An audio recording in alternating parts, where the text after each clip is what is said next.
Gambians to also understand that we have 3%, I mean 3 times the amount of oil bi nga xam ne moom la Sénégal nekk di expect si seen dëkk bi si Sangomar foofu noonu which is about 850 million barrels.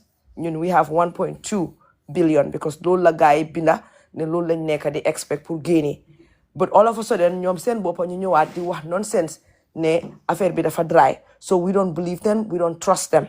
Okay, so Gambia ñu ñoo war a mun a pressure government bi ñu génna ñu wax ñu leer si oil bi because oil bi su fekkee ne 1.2 billion barrels bi ñoo wax mun nañ koo génne every Gambian yow sa gannaaw bandang ku nekk back way ku jël back way ku jël front way ku jël middle plane it doesn't matter private jet yëpp yow sa gannaaw bandang mun ngaa dellu Gambia because we are talking about billions of dollars of wealth.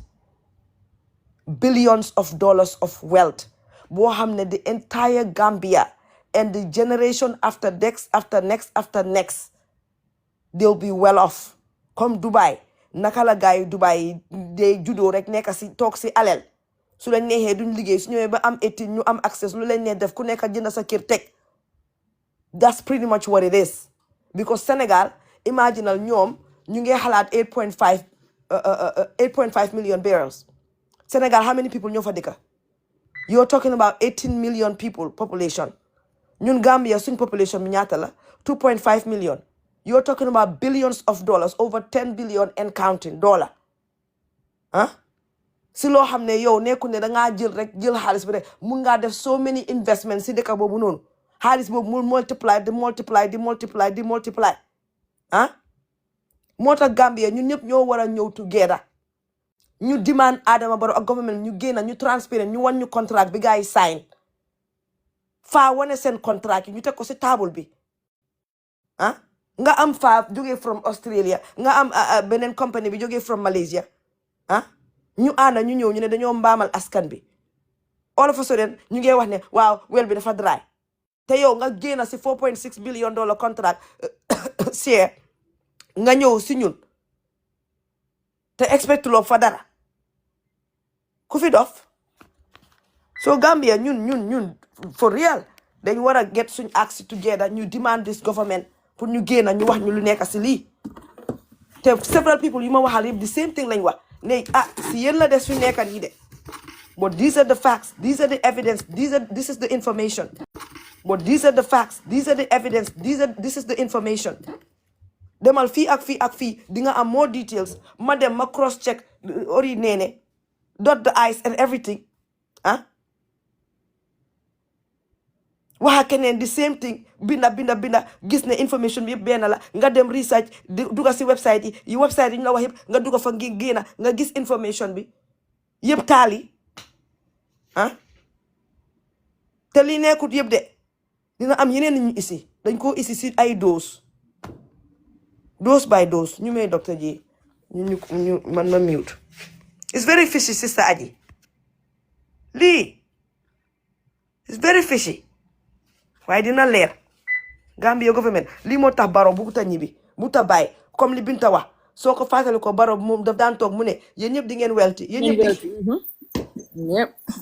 mu ne dañoo toog rek gis xaalis dugg seen account waaye fekk boobu noonu pare ko pour sàcca focus rek ba 2026 kii dinañ ko fi génnee bar force ñu usu fi loo xam ne su fekkee ne oil am na ñun ñëpp dinañ si mun a jëriñoo And he's going around and so happy about 10%, bro. Like these people are so happy to sell us to the white men, bro. Like now I understand how we got enslaved, bro. It's still the same people, I swear to God. Dr. J mun ngaa jël da nga busy man dama bëggoon a laajte kañ man dama déggal li nga ñëw wax man xam nga man moom maa ngi nii rek man xamul li xew sax nag looy laajte Dr. J man suma waala laa bëgg a laajte foog naa ñu ñëpp a war a jóg dem protest de man de su gars yi buggee protest bi dinaa jóg di wàcce Gambia parce que man tam ñëpp a war a ñibbi de ñëpp a war a ñibbi dem protest naam lii sax xaddi nii naa leen Yes, Dr. J. Baby Binta nuyu naa la man nee na laa bëgg a laaj sama wàlla. ah xanaa ñu ñëpp ñu ànd wàcca Gambia ñu dem uti ju suñu Dr. xaalis J, bu oyof. man maa ngi nii di xooj almonds di yéey man.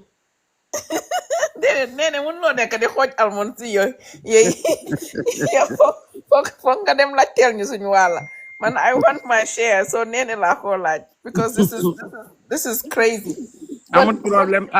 I'll ask for share for two then. yeah but li ma bëgg a wax mooy ne lii du waxi léegi de gis nga Yaya Jammeh lu tax Yaya Jammeh knew all along ne he probably did not know how much but he knew he had an idea because he is the president obviously for 20 something years during all that time bi ñuy def investigations bi moo tax Yaya Jammeh lankal bañal nga xam ne takk buum si baatam bi diri ko moo ko fa génnee so kii tamit gutu tamit ñëw toog moom it the same thing li baby Binta di wax it's absolutely true but xam nga li gën a sad because usually I don't know how ma dax yéen gis ngeen contract bi but even this Senegalese issue time boobu yéen a ngi fàtte time yi Macky Sall bi when Ousmane Sonko bi mu commencé rek di génn di wax xam nga dax yéen a ngi fàttaliku time boobu noonu so contracts yu fa nekkoon I'm quite sure that this guy, this far guy, how ma all the details, but most likely, how many contracts you think buga revert, like change ko. Lolo tax mu end up.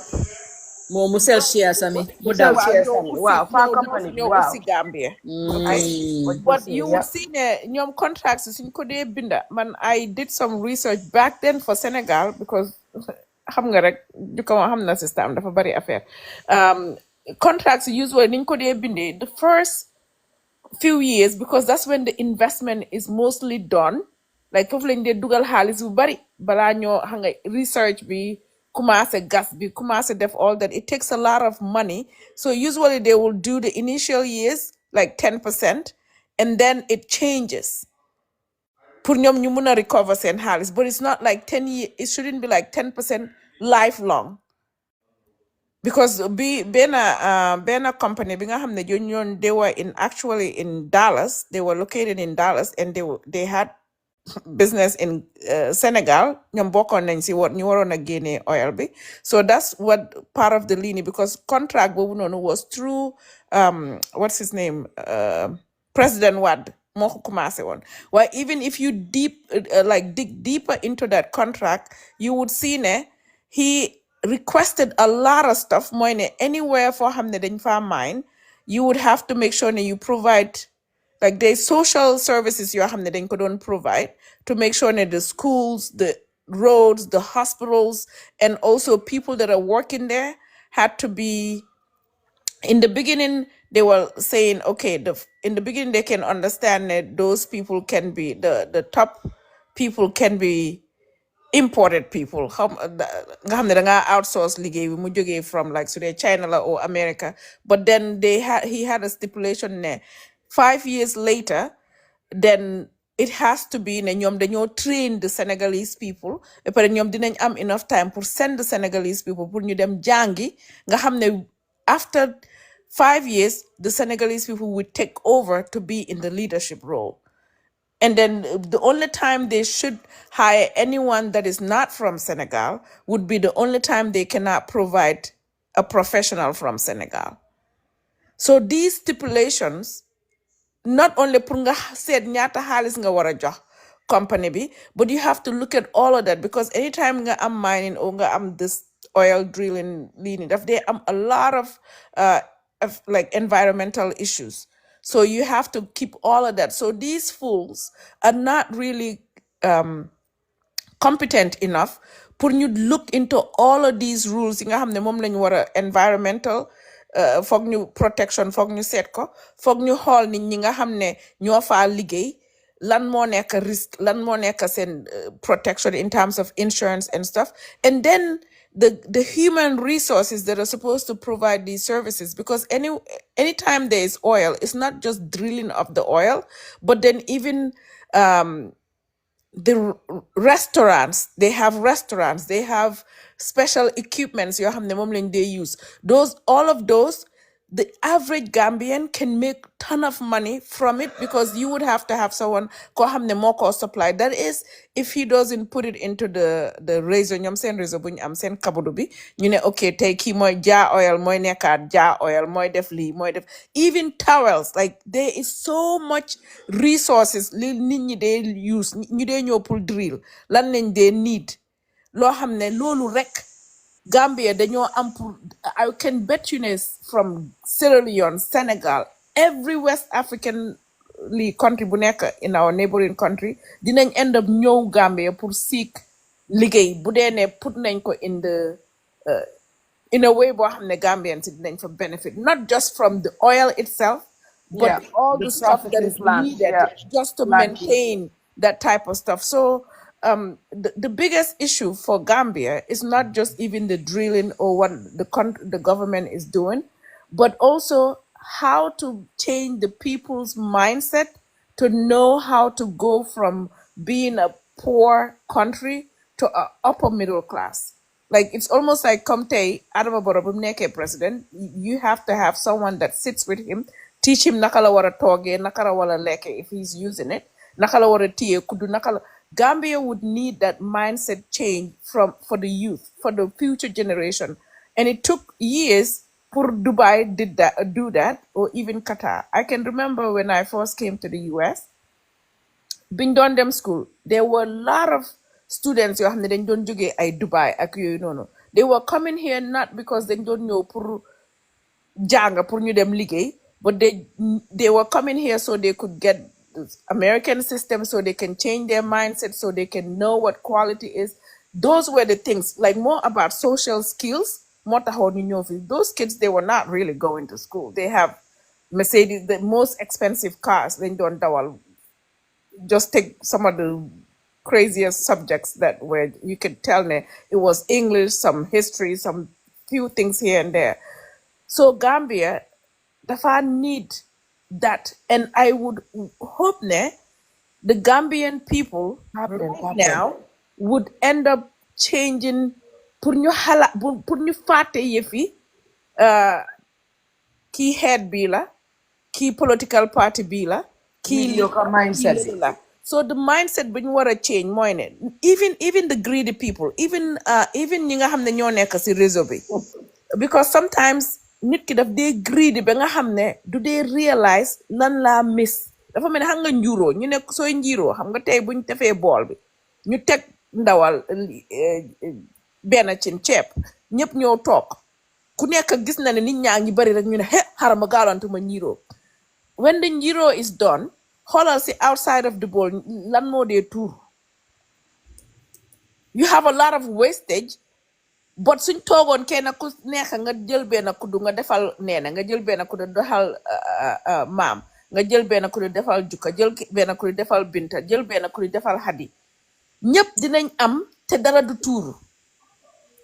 So foofu la mindset yi Gambian government bi. Scarcity mindset. So ñoom ñëpp a ngee njiiroo ku nekk ak lii. Yeah, so boo ñoo xalaatee loolu dañ xalaat ne okay tey for example soo ne yaa ngee njiiroo in terms of this government ku nekk yaa ngee bugg a gaalantu nga jël li ngaa jël, but yow dangaa end up let's say 10%, for example nga am $1 million. Let's say all the oil costs $1 million. Nga jël 10%. How much is 10% of 1 million?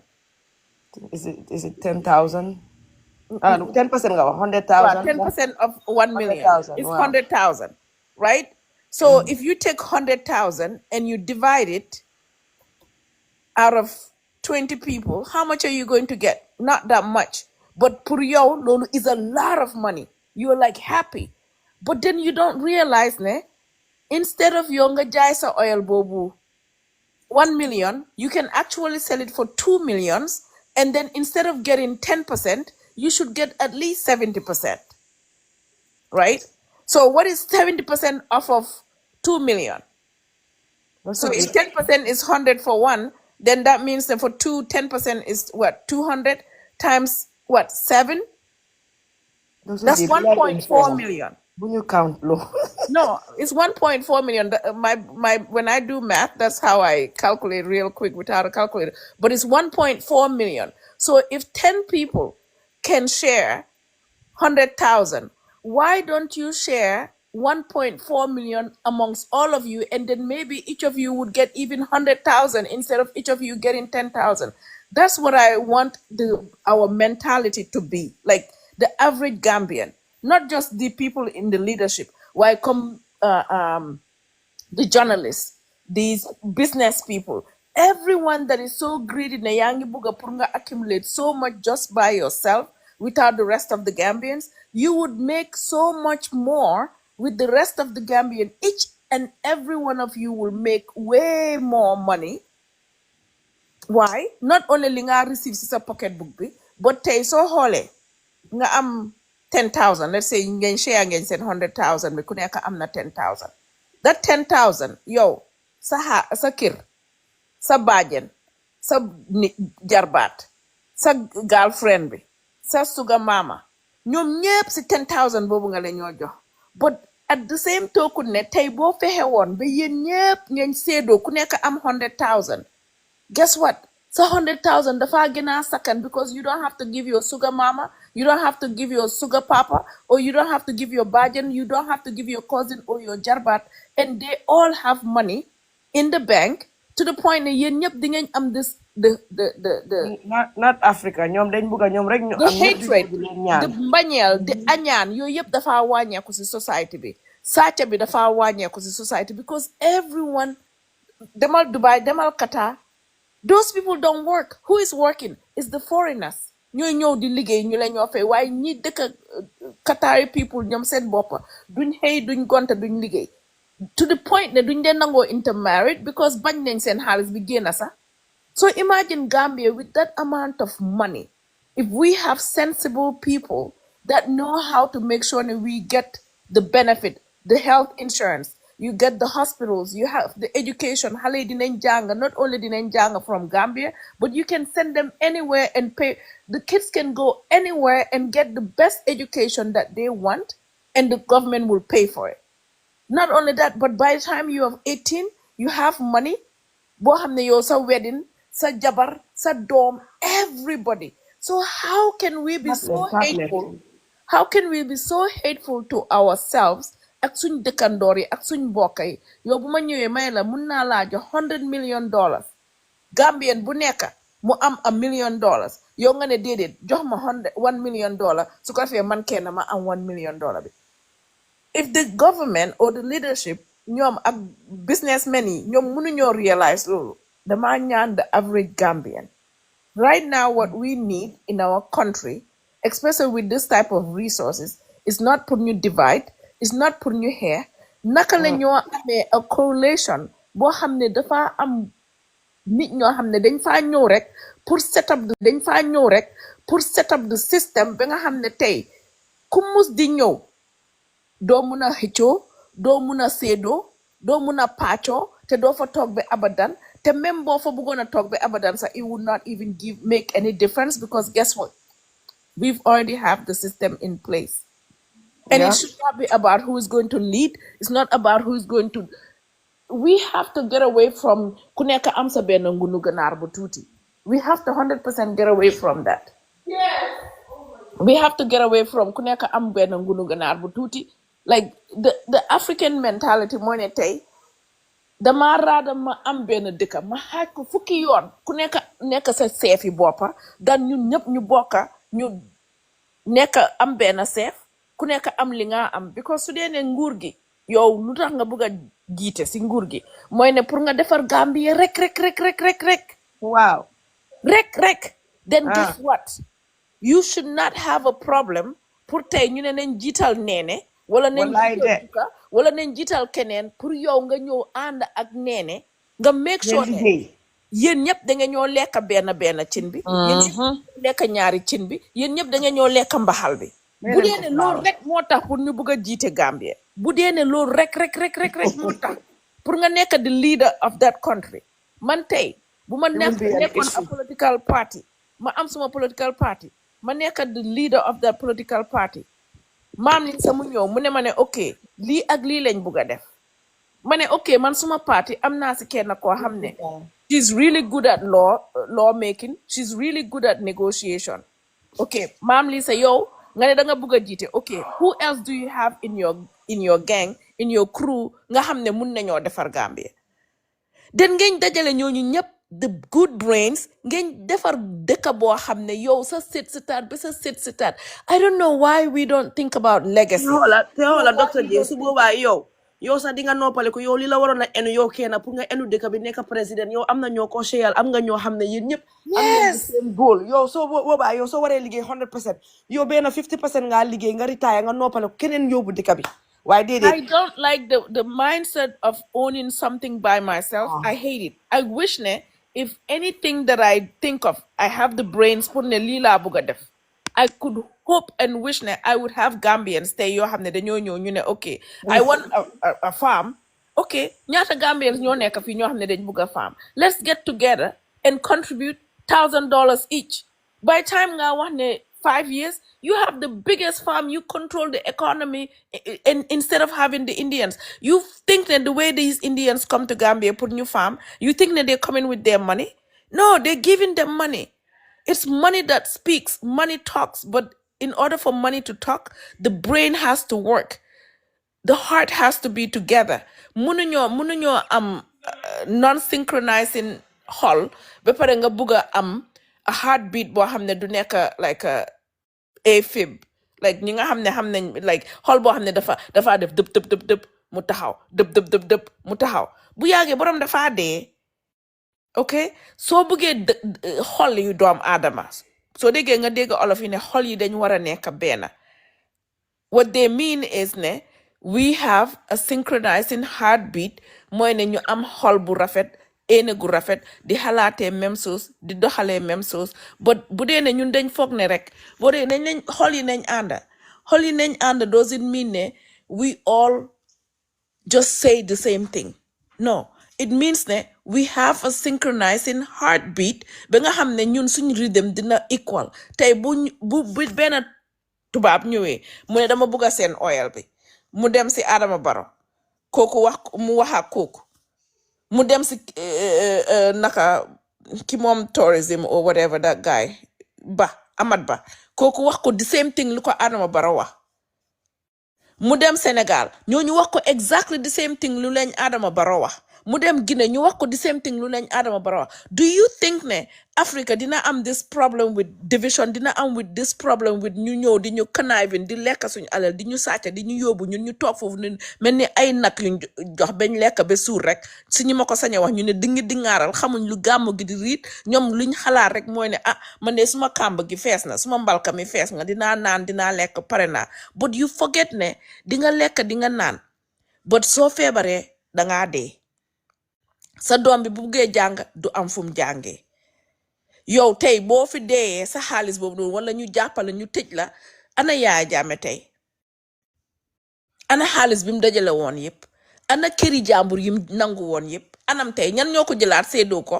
ñeneen a ko jëlaat séedoo ko te ñooñu ñu ko séedoo ida ñoom dañoo dee bàyyi ko fi o dañ ko nanguwaat seen loxo so why don't you do something with dignity nga xam ne tey yow boo fi nekkutee sa sët yi xaalis boobu dafa continuer si ñoom sa society xaalis boobu dafa continuer si ñoom foo taxaw ñu ne Gambian la passeport yi Gambian kaay jàlla you don't even need a visa just go because they know ne you just going to shop kan nga gis benn kata bu jógee mu ne dafaa ñëw America ñu naan ko bul ñëw they come with their private jets. They come with their private jets, with their private cars inside their private jets. You think that this country is going to care that they know am visa, how long they're going to stay?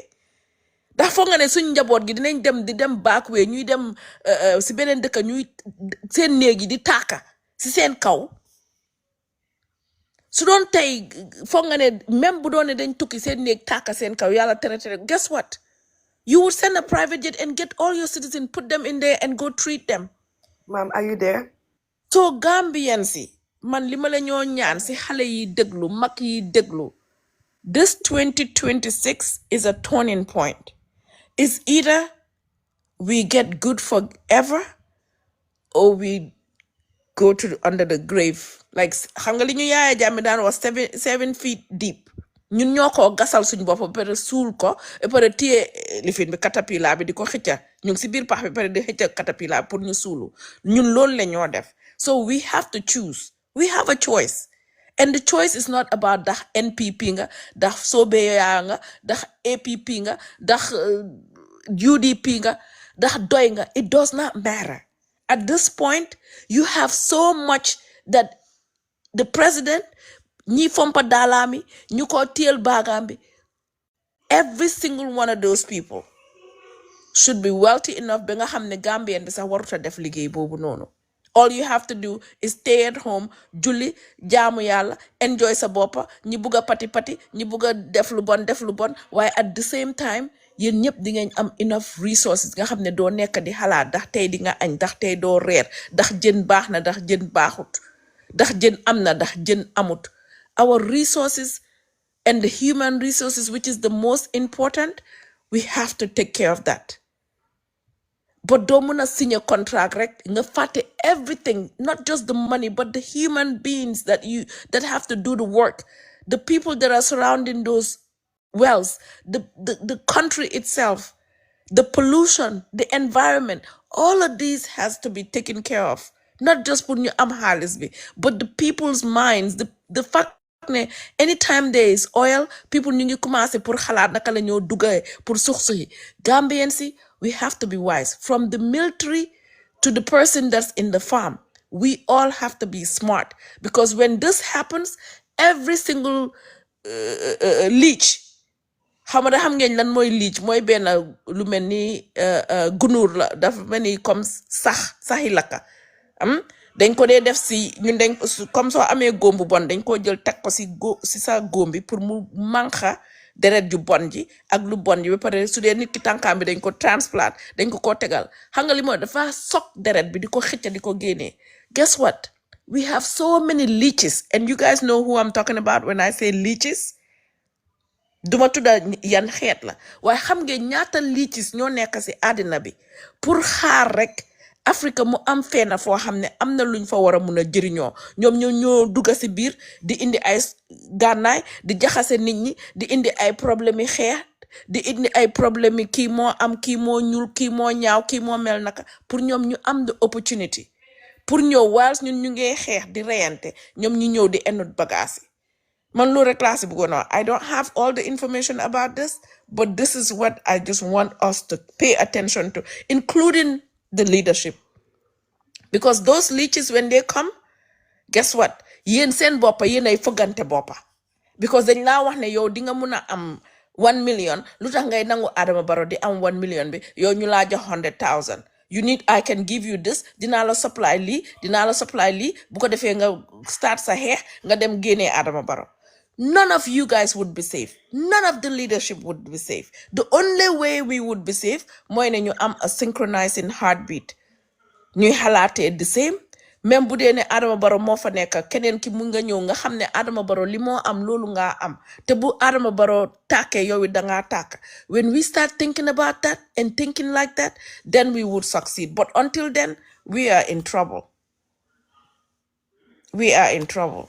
So I hope ne nit ñi ñu ngi dinañ déglu loolu. I hope ne the Gambian people, somebody will come out and talk to them so we can be better. Because that's all we need to do. That's all we need to do.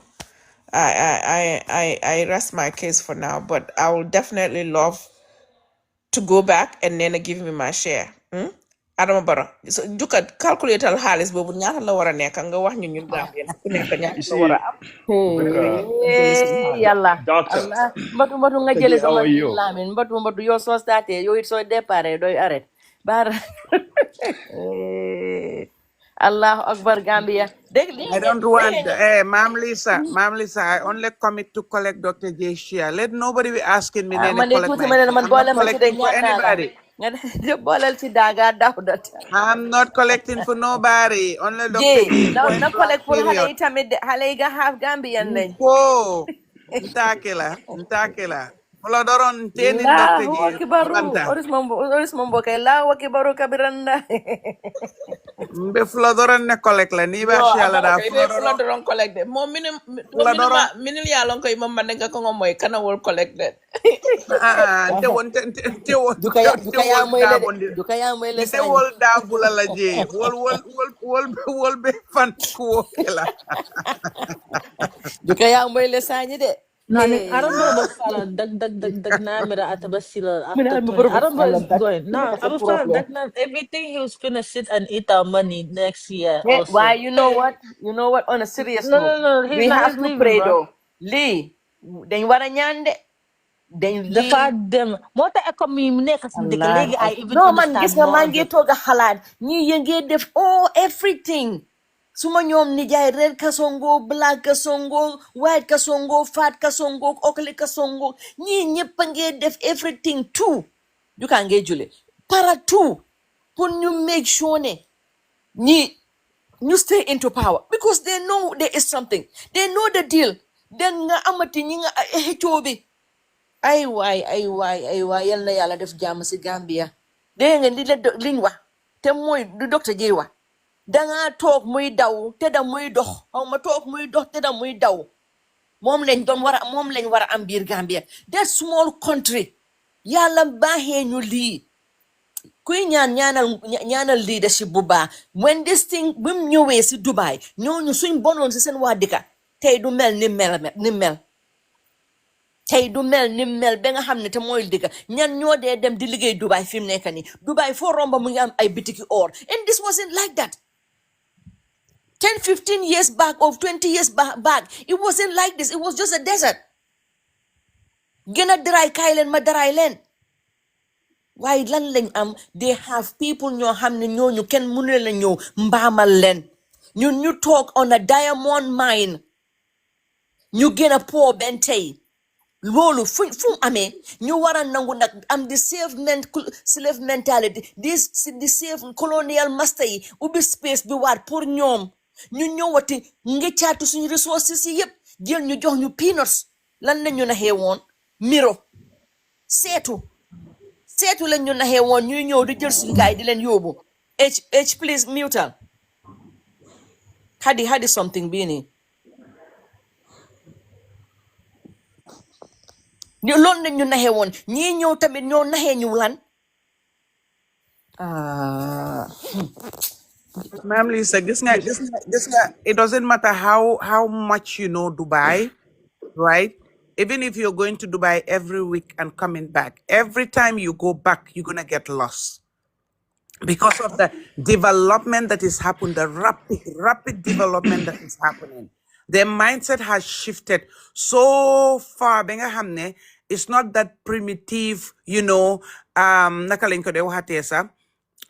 What's the word? Binde wasa. I lost the word.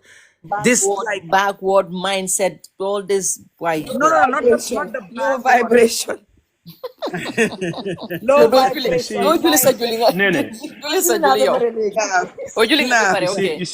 you see, Nene, Nah. Ma'am Lisa, and Dr. Gay, thank you so much for that brilliant this insight. You see, this is very sad. It's very sad. It's a very sad situation. I have always said this, and I'll repeat it again. Gambia, we don't have a government. We have a group of mafias who are running our country. Gambia, we don't have a government. Instead, we have a criminal enterprise, running that country. All their interests, all they care about is themselves, their family members, and corporate Gambia. That's it. Just to give you this historical perspective, or what Mam Lisa was saying. Dubai. Do you know that Dubai, about probably I would say 100 years ago also, Dubai was not even a town. Dubai was a fishing village, a desert, a complete desert, a fishing village, absolutely nothing in Dubai. It was a desert, a fishing village. It was not even up to a town, a village. It was a village discovered by the what? Al Maktoum family. They are the ones ruling in this thing, Dubai. Guess what? Up to 1950s, from the 1950s to the 1960s, starting from the 1950s, that is when the oil discovery happened in this thing, Dubai, 1950. Then to the 1960, it was completed. Then from 1960, then that's when the exploration started. Imagine, go to people who have been to Dubai. Because of the oil wealth, Dubai is today one of the most visited destinations in the world. One of the most developed. Dubai is about what? 3 point, something million people. I mean, doko yemane kakango nyame You know, jedo. yes. New York City is 8.5 million people. 2 times bigger than Dubai. Dubai is what? 3.50 something, 3 million, some this 100,000 people. All that development emanated from what? Oil exploration. Today, as I'm speaking to you, Fly Emirates is one of the most successful airlines in the world. Every year, it is among the best rated. Lamin, I'm not gonna lie, local language. Sorry, Lamin. I know it's hard Yeah, sometimes. wana ko kasare mom la ko don wa pun. For Abi Yeah, ya okay. nyame do man yemane kan feje. Yeah, okay. Okay. Sorry. Même foka wala mi ko comme Gambian nolu mbe foka menna na banko kan. Nali ya long ibe mbe fokan. Tulo la na famu menti dunia kono. Nka banko lela misalo di alla comme tulo e na famu ke wala Dubai alkamo le Dubai bi Gambia mo be ka fon kata Dubai business on nkata finsan la Dubai nkata business on Dubai mo be la takata Dubai munatin na mo be la takata Dubai tulo le Dubai keteng nka men fo sanji keme komando kata fo